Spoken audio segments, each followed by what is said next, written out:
Tisztelettel köszöntöm a kedves hallgatókat. Ez a Világóra, a Hit Rádió délelőtti műsora. A mikrofonnál Nagybató Jonatán. Arra kérek mindenkit, hogy aki még nem tette meg, iratkozzon fel a Hit Rádió csatornáira. Műsorunk első felében Stier Gáborral, a moszkvatér.com főszerkesztőjével beszélgetünk majd az ukrán hadsereg és a politika közötti konfliktusról, valamint Zaluzsnyi menesztéséről.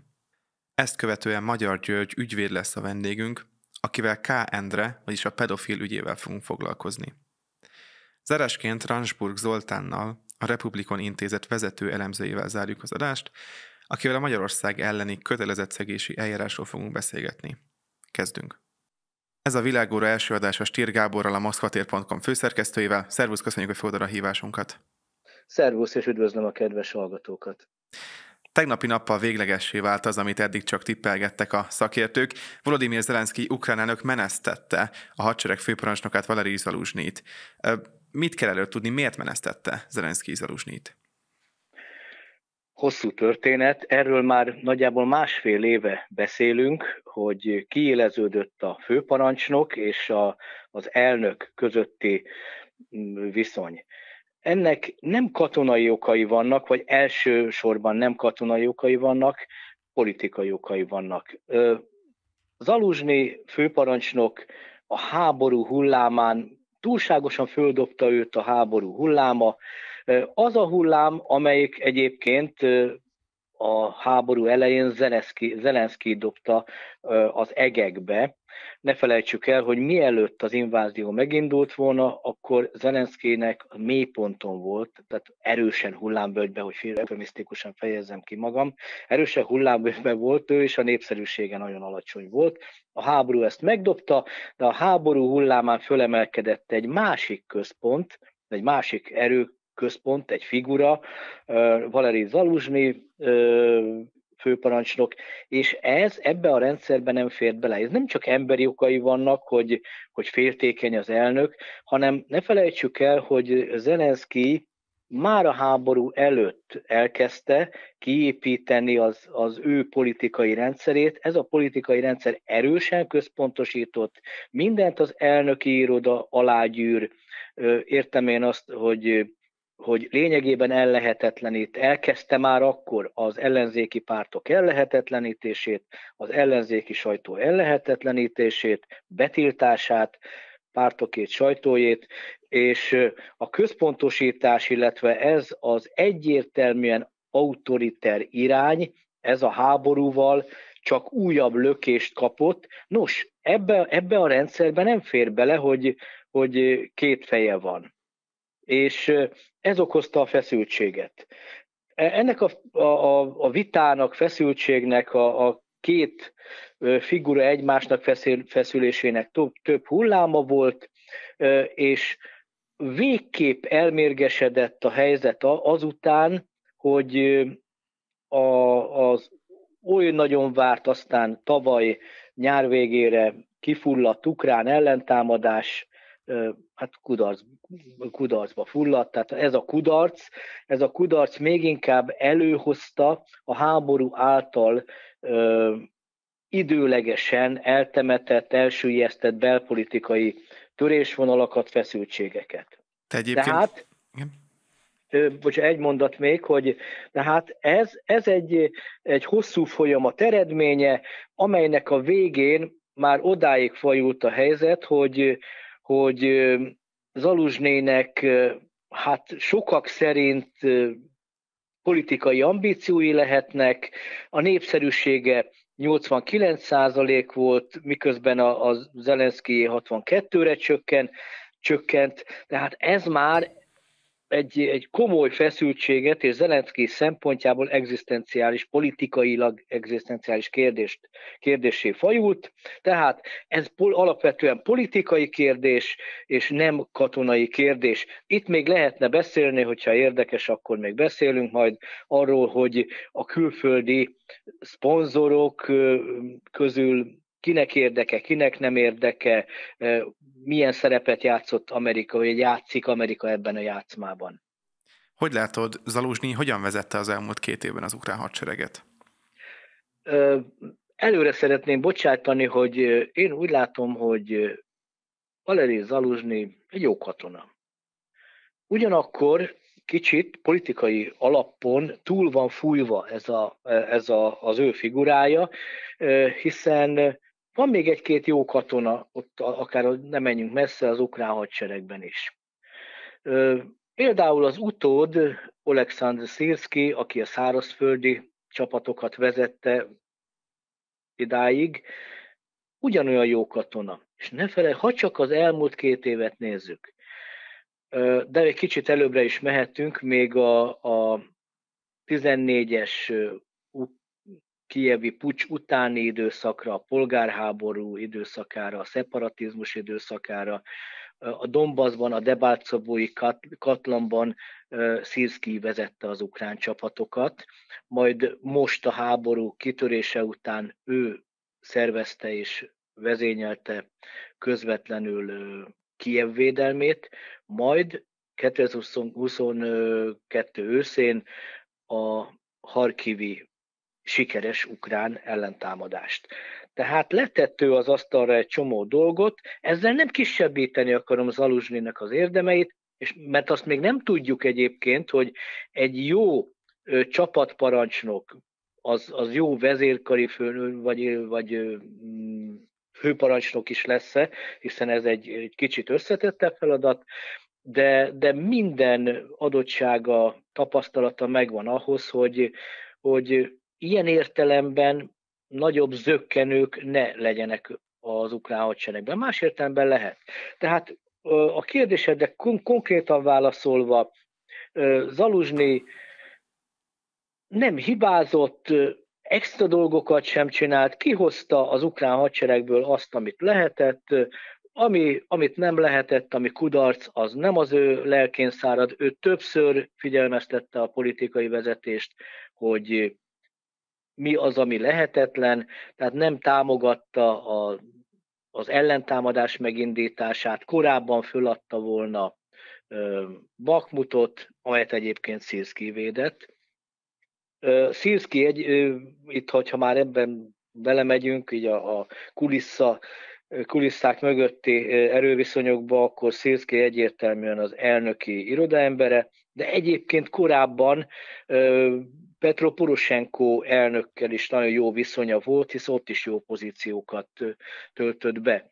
Tehát, és akkor, amikor kiéleződött Zelenszkij és Zaluzsnyi között a vita, akkor viszont a főparancsnok egyre erőteljesebben folyamodott a nemzetközi médiához, azon keresztül én úgy értelmezem, hogy egyfajta amerikai védelmet keresett annak érdekében, hogy megvédje a pozícióit. Nagy kérdés, a jövőre előre nézünk, hogy vannak-e, lesznek-e Zaluzsnyinak politikai ambíciói. Amennyiben igen, az további káoszt, feszültséget okozhat az ukrán belpolitikában.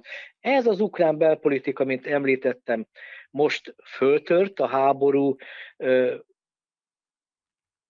elnyomott, lefolytott politika feltört, és olyan stílusba tört fel, amilyen 2022. február 24-e előtt is működött.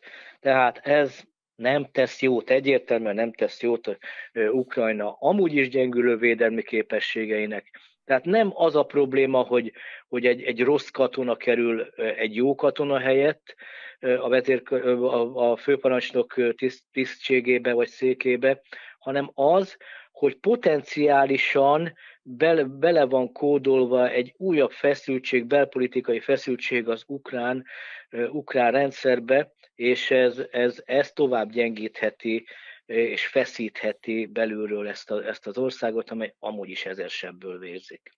Az inkább védekező, ellentámadást ellenző véleménye miatt lehet az Egyesült Államok érdeke Zaluzsnyi elmozdítása?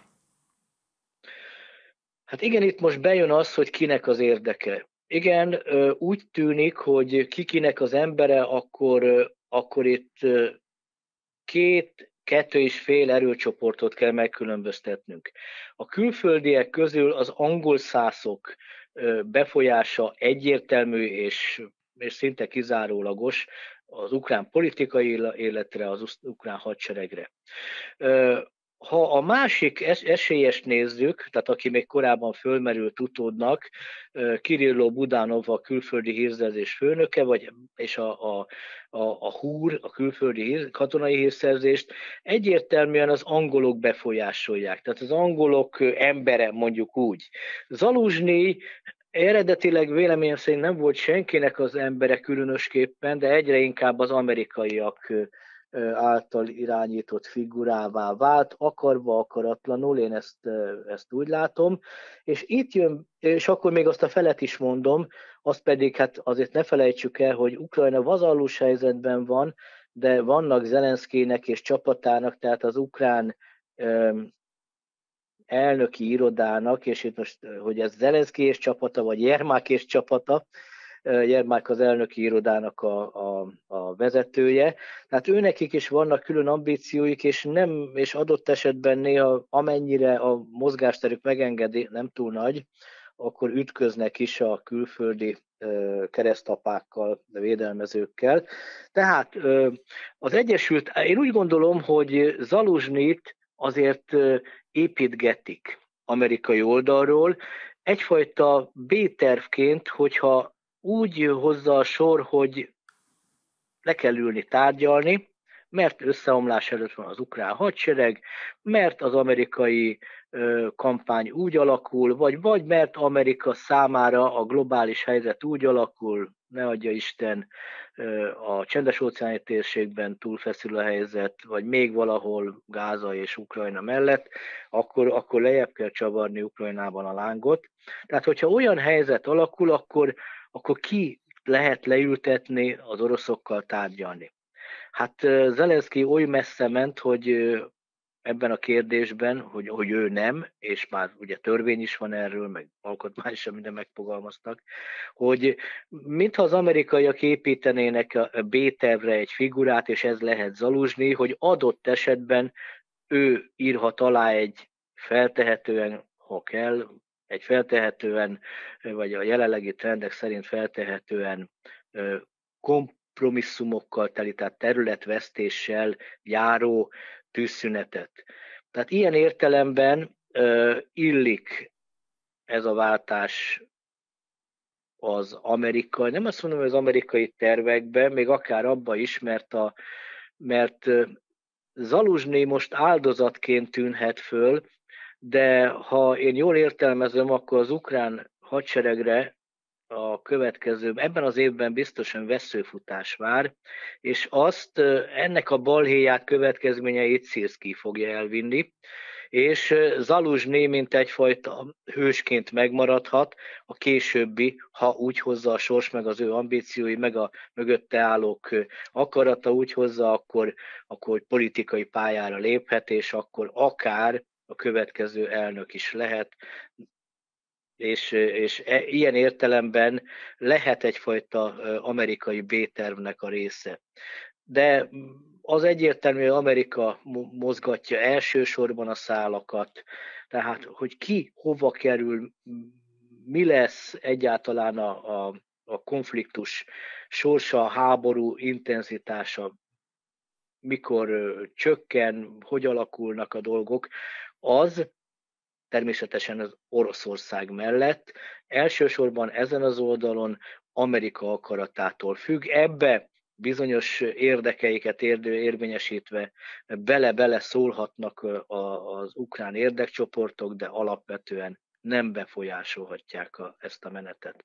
Nem említettem Európát, mert ő sem befolyásolja. Tehát itt az angolszászok irányítják a folyamatokat, azon belül is mindenképpen Amerika akarata érvényesül, és hát azért még egyszer említem, hogy Oroszország nélkül nincs tűzszünet, nincs béke, nincs semmi, tehát az orosz érdekek is, hát most már azokat az érdekeket is figyelembe kell venni, hogy Moszkva mit akar.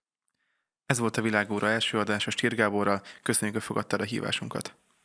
Köszönöm a figyelmet. Ez a Világóra második adása Magyar György ügyvéddel. Üdvözlöm, köszönöm, hogy fogadja a hívásunkat. Én is köszönöm a lehetőséget.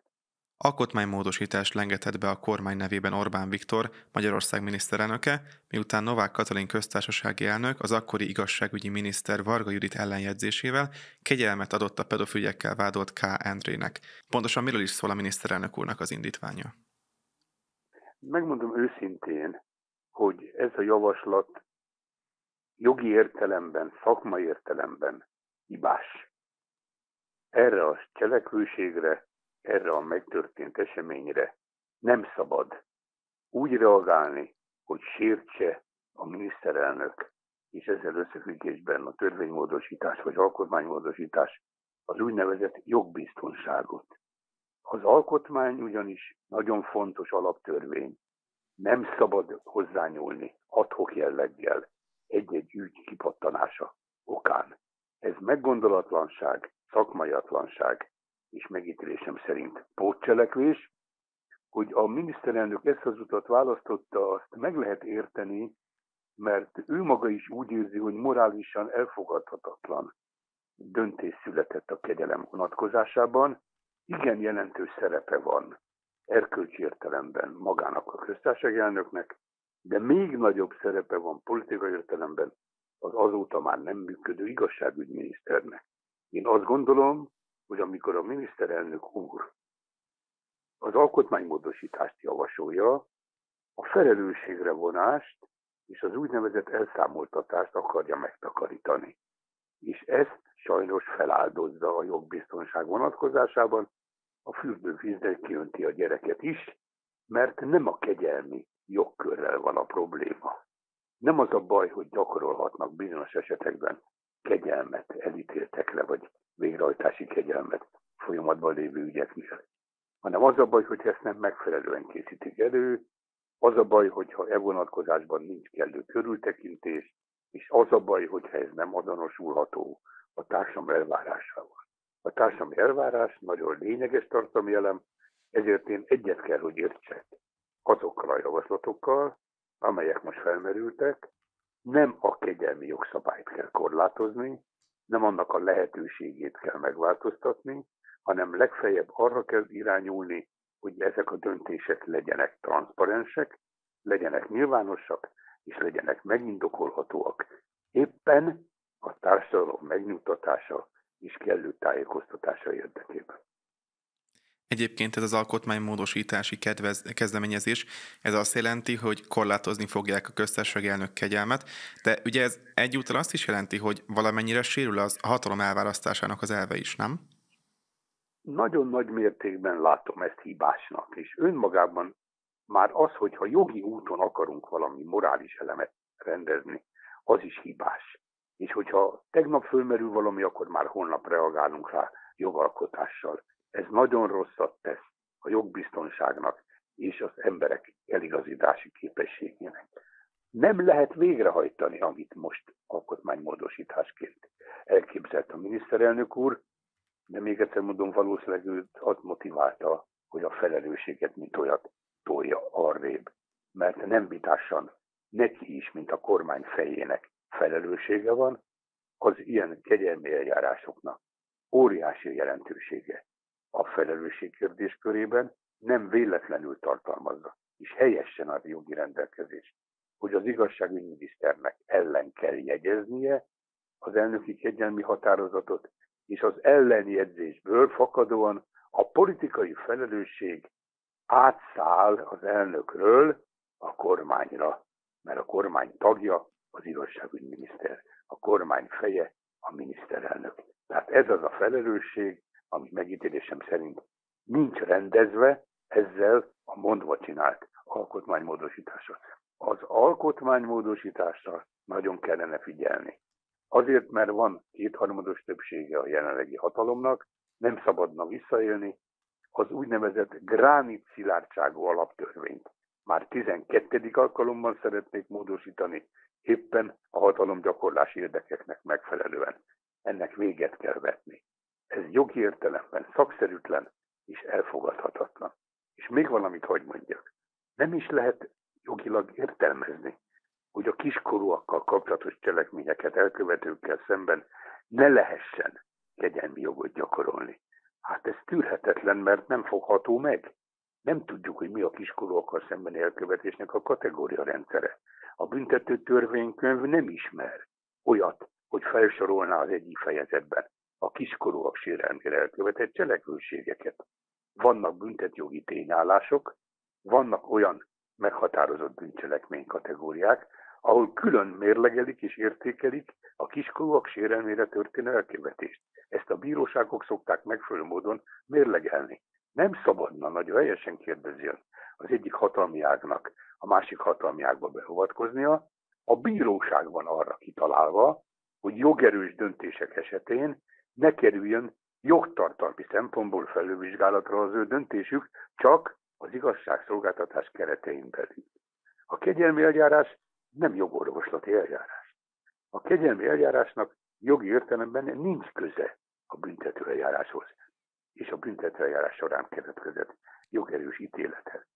A kegyelem az egyéni kérdésekről szól, és méltányolható körülményeket vesznek tekintetbe akkor, amikor erről döntenek. Nem szabad ezt bekorlátozni. Ez egy régi királyi jog, ha valakinek mondjuk olyan határozatot hoztak valakivel szemben, hogy a fejét veszik, akkor megkegyelmezhetett neki a király.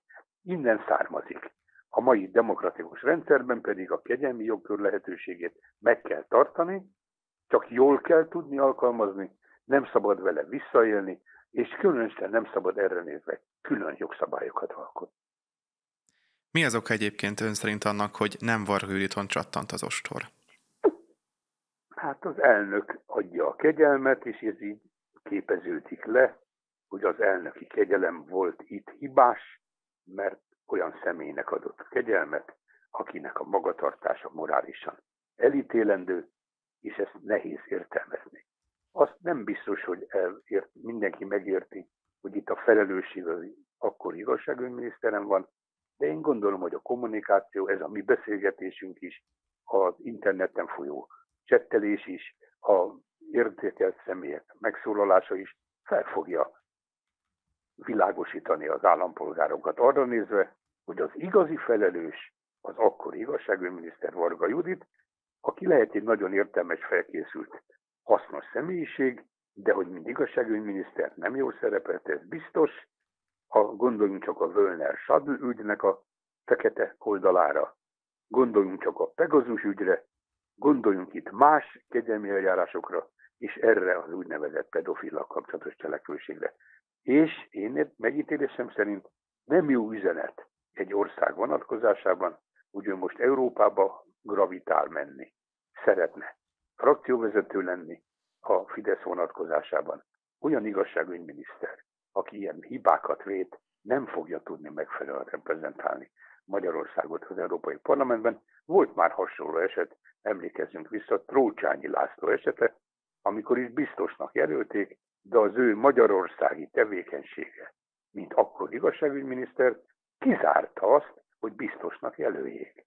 Tehát én azt gondolom, eléje kéne menni a bajnak, és helyes az az indítvány, hogy ne Varga Judit szerepeljen. Majd a Fidesz európai listájának az élén, tehát ebben nem szólhatunk bele, csak mint érezzük, véleményt alkothatunk. A felelősség itt is a kormányfőjé, és ott pedig a jelölő szervezeté. Én azt gondolom, hogy nem szabadna ilyen hibákat halmozni, van nekünk bajunk elég a svéd NATO csatlakozással, az ukrajnai állásfoglalással. Nem kéne ezt tetézni ilyesmivel, hogy immorális cselekvőségek hajtanak végre, és a kormányfő nem a felelősséget vállalja.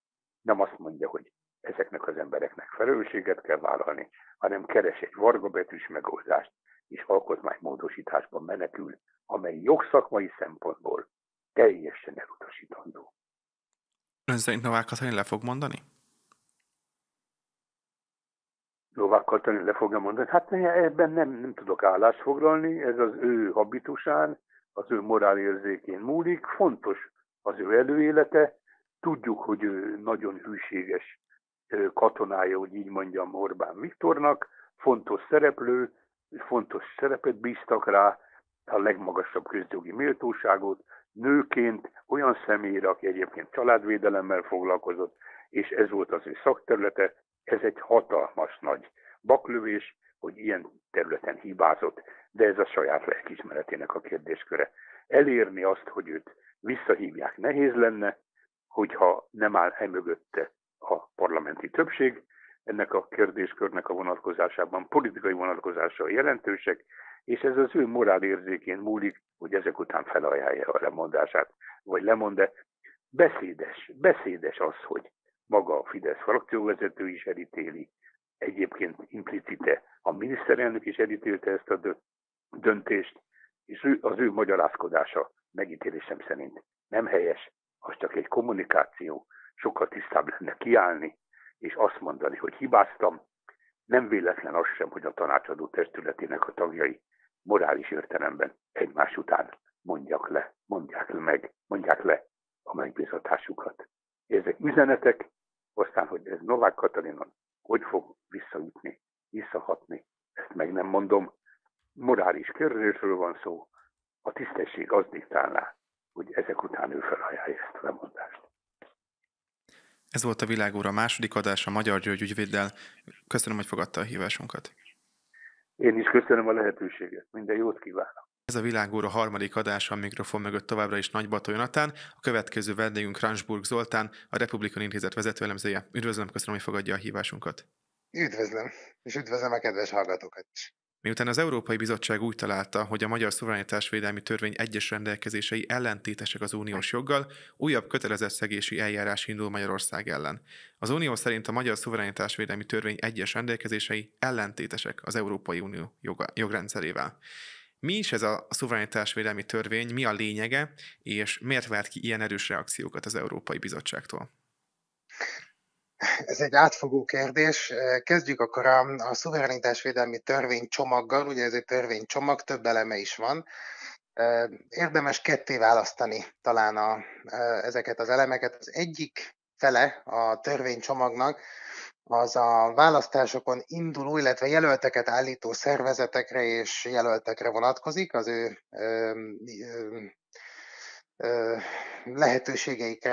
lehetőségeiket határozza meg a választási kampány során adománygyűjtésre és anyagi forrásszerzésre. A másik fele a törvénycsomagnak pedig, és talán ez az, ami európai szinten is jobban rezonál a közvéleménnyel, az a szuverenitásvédelmi hivatalnak a felállításáról szól, ami egy önálló állami intézmény, hivatalosan egy független intézmény papíron, aminek az a célja, papíron, megint csak ezt azért azt hiszem mindenképpen hozzá kell tenni, de erre majd gondolom visszatérünk, hogy Magyarország szuverenitását, függetlenségét védje, és afölött örködjön, hogy különösen választások idején külföldi erők, akár kik is vagy akár mik is legyenek azok, ne avatkozhassanak bele Magyarország politikájába, belügyeibe. Ja igen, és tovább gondolva ugye úgy folytatódott a kérdés, hogy Európában miért figyelnek fel erre. Hát különösen a szuverenitásvédelmi hivatal esetében láthatunk kiemelt nemzetközi figyelmet, aminek az elsődleges oka az, hogy ez egy nagyon-nagyon erős politikai eszköz, méghozzá kampányeszköz és propagandaeszköz a kormány kezében. Idáig is nagyon gyakran felmerültek, már tudunk ezekről évek óta, hallunk róluk, és hát, ha más nem mondjak, akkor a jogállamisági eljárás keretében felmerült aggályokra elég csak visszagondolnunk. Tehát európai szinten merültek fel nagyon komoly aggályok a demokrácia állapotával és helyzetével kapcsolatban Magyarországon. A szuverenitásvédelmi hivatal pedig egy olyan szervnek tűnik, talán nem is véletlenül, amelynek a feladata az, hogy állami szintre emelje azt, hogy az ellenzéki pártok, illetve általában a kormánykritikus hangok erejét, helyzetét nehezítse meg a magyarországi politikán belül. Milyen konkrét uniós értékeket, jogokat sértett meg ez a törvény? Ezen két okból nem mennék végig pontosan. Az egyik az, hogy nagyon sok van belőlük, és ezt az Európai Bizottság által a magyar kormánynak küldött levélben fel is sorolják. A másik pedig az, hogy maga a bizottsági dokumentum nem nyilvános. Egy sajtóközleményt erről kiadott az Európai Bizottság, de ugye maga a konkrét dokumentum, amit eljuttattak a magyar kormány részére a kötelezettségszegési eljárás megindításáról, ez nem egy nyilvános dokumentum, tehát a pontos részleteket nem lehet ismerni, ami egyébként én azt gondolom, hogy egy probléma a bizottság részéről, tehát mindenképpen azt hiszem, hogy a közt szolgálná, hogyha az ilyen típusú dokumentumok teljesen nyilvánosak lennének. Elnézést. De nem az. Úgyhogy ennyiben a részleteket nem látjuk, de nagyon, nagyon sok ponton érezte úgy a bizottság, hogy az EU-s alapértékeket sér. Hogy egyet mondjak, és talán ez lehet az egyik legfontosabb, az a demokrácia, mint alapérték, és ugye nyilván a demokratikus jogállami működés sérti az, hogyha egy állami szereplő avatkozik bele pártpolitikai folyamatokba és pártpolitikai kérdésekbe is, hogyha állami szintre emelkedik a politikai pártok közti versengés. Hogyan reagált egyébként az Európai Bizottság ismételt kritikájára a kormányzat? Érdekes egyébként, talán azzal kezdeném, hogy sőt, érdemes még decemberben kezdenünk. Ez az egész párbeszéd még decemberben indult. Már a tavalyi év végén jelezte Didier Reynders igazságügyi biztos a kormány felé, hogy komoly aggodalmai vannak a bizottságnak a szuverenitásvédelmi törvénycsomaggal, és különösen a szuverenitásvédelmi hivatallal kapcsolatban. Tehát a bizottság és a magyar kormány párbeszéde az már valójában, most február eleje van, akkor azt mondom, hogy 1,5 hónapja zajlik.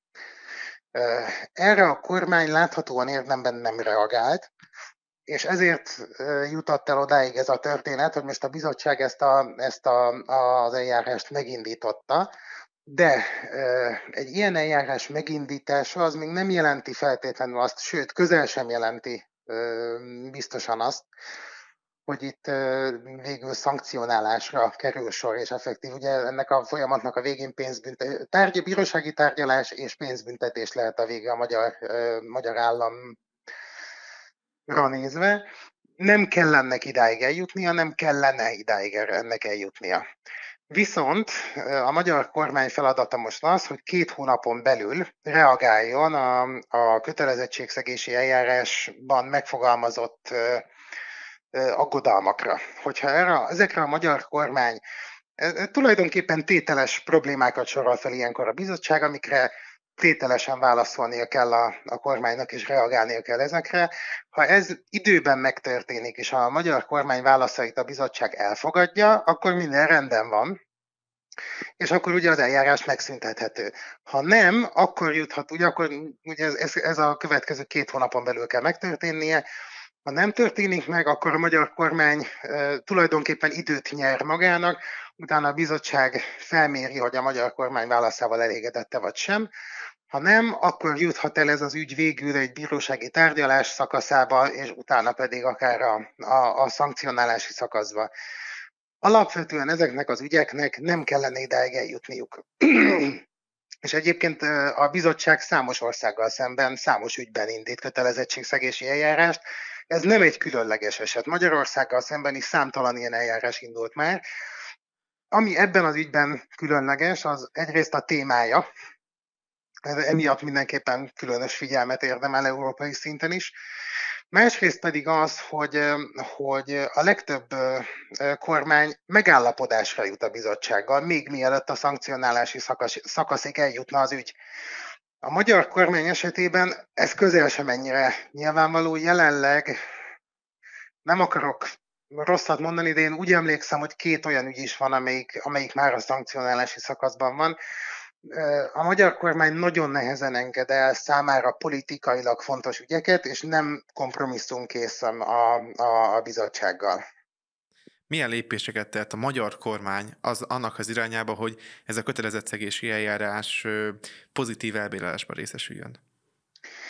Nagyon nehéz erre válaszolnom, többek között azért, mert hogy maga a konkrét bizottsági dokumentum nem ismert, tehát nem tudom részleteiben, hogy milyen kifogásokkal élt a bizottság a törvénycsomaggal kapcsolatban, akkor pontosabb választ tudnék erre adni. Általánosságban azt gondolom, hogy nagyon nehéz helyzetbe kerül a kormány, mivel a szuverenitásvédelmi hivatal különösképpen az teljes mértékben szembemegy az Európai Uniós alapelvekkel és a józan ésszel. Tehát tulajdonképpen, ha ezt a hivatalt mindenképpen meg akarja tartani, és mindenképpen egy működő hivatalként akarja látni a magyar jogrendszerben, állami felépítményben ezt a szervezetet, akkor az mindenképpen konfliktusokhoz fog még vezetni a bizottsággal.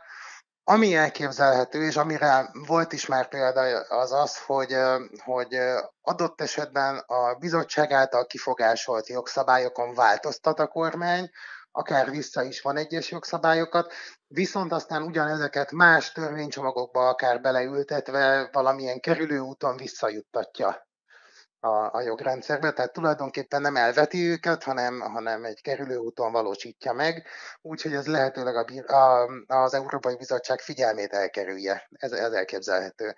De egyébként még egyet hadd fűzzek hozzá, ez ugyan nem egy a kötelezettségszegési eljárás megindítása óta született kormányzati reakció, de azt hiszem nagyon jellemzi a kormány hozzáállását és a kormánypártok hozzáállását a témához, hogy ugye a Szuverenitásvédelmi Hivatal nemrégiben kinevezett vezetője, Lánci Tamás azt nyilatkozta nemrégiben, hogy számít a kötelezettségszegési eljárás megindítására az Európai Unió részéről, és az ő kommentárja ehhez az volt, hogy ilyen a box. Tehát tulajdonképpen ő úgy reagált erre, hogy hát persze, hát ezeket a meccseket le kell játszani. Amiről azt gondolom, hogy végtelenül cinikus és rettentően nem konstruktív megjegyzés. Különösképpen azért, mert hogy az ember, ha már boxol, akkor válassza meg jól az ellenfeleit. Én azt gondolom, hogy a magyar államnak nem az Európai Unió bizottságával kéne boxmeccseket játszania. Itt kompromisszumra kéne készülni, és nem harcra. Milyen érvekkel védekezik egyébként a magyar kormány a szuverenitásvédelmi törvény elfogadásával kapcsolatban, és milyen válaszokra számíthatunk a magyar kormánytól? Hát tulajdonképpen az egész szuverenitásvédelmi törvénycsomag fő indoka az volt, amiért a kormánypártok ezt előterjesztették, hogy meg kell védeni a választások és a magyar politika tisztaságát a külföldi befolyásolási kísérletektől.